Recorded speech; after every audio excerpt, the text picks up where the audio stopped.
अस्सलाम वालेकुम वरहमतुल्लाहि वबरकातुहू। Welcome to our Hindi class. तो बच्चों, आज हम जो कविता पढ़ने वाले हैं उसका नाम है नदी कंधे पर। क्या है कविता का नाम? नदी कंधे पर। Page number 18, 18। अगर हमारे बस में होता, नदी उठाकर घर ले आता, अपने घर के ठीक सामने उसको हम रोज़ बहाते, कूद कूद कर उछल उछल कर हम मित्रों के साथ नहाते। तो कवि इस कविता में यह कहना चाहता है कि अगर हमारे बस में होता तो मैं खुद नदी को मेरे घर के सामने ले आता और उसमें हर रोज़ उछल उछल कर कूद कूद कर अपने दोस्तों के साथ नहाता। आप भी सोचते होंगे ना ऐसा कुछ क्या जो हम कर नहीं सकते, पर अगर हमारे बस में होता तो हम ये कर पाते।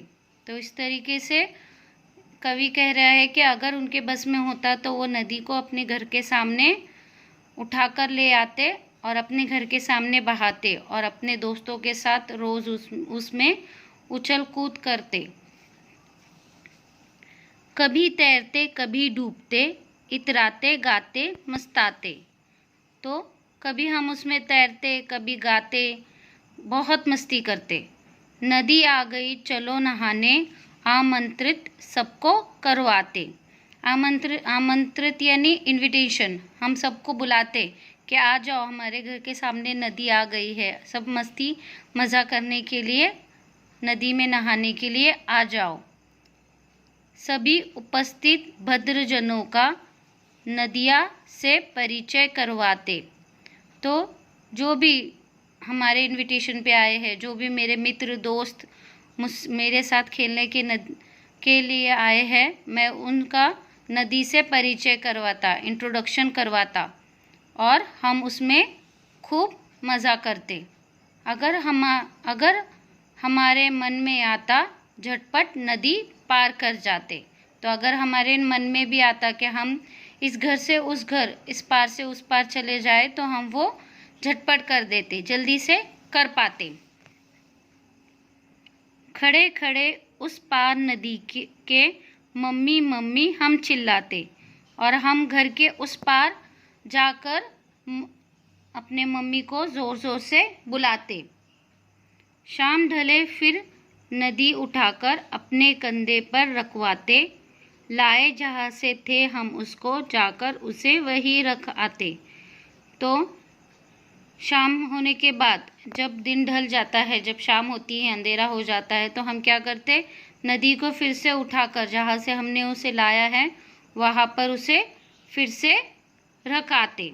तो बच्चों, सभी को कविता समझ में आई? आप लोगों को ये कविता पढ़नी है और अच्छे से याद करनी है। उसके बाद ना open your workbook, page number 28, नदी कंधे पर। यहाँ पर आप लोगों को दिया गया है काव्य पूर्ति करो। यहाँ पर आप लोगों को कविता की पंक्तियाँ पूर्ण करनी है। आप लोगों को आपकी टेक्स्ट बुक में से देखकर ये कविता की पंक्तियाँ पूरी करनी है। उसके बाद नीचे निम्नलिखित प्रश्नों के उत्तर एक एक वाक्य में लिखो। आप लोगों को यहाँ पर कुछ प्रश्न दिए गए हैं, आप लोगों को उसके उत्तर ढूंढकर लिखना है। नेक्स्ट, पेज नंबर 29, कोष्टक में से उचित समानार्थी शब्द चुनकर लिखो। यहाँ पर आप लोगों को कुछ शब्द दिए गए हैं, उसके उत्तर भी दिए गए हैं। तो आप लोगों को समानार्थी शब्द यानी सेम मीनिंग वाले शब्द, तो आप लोगों को उसका सेम मीनिंग ढूंढनी है और यहाँ पर उसका उत्तर लिखना है। This is also your homework. So student, do your homework on time. इंशाल्लाह we will meet in the next class. अल्लाह हाफिज़। अस्सलाम वालेकुम वरहमतुल्लाहि वबरकातुहू।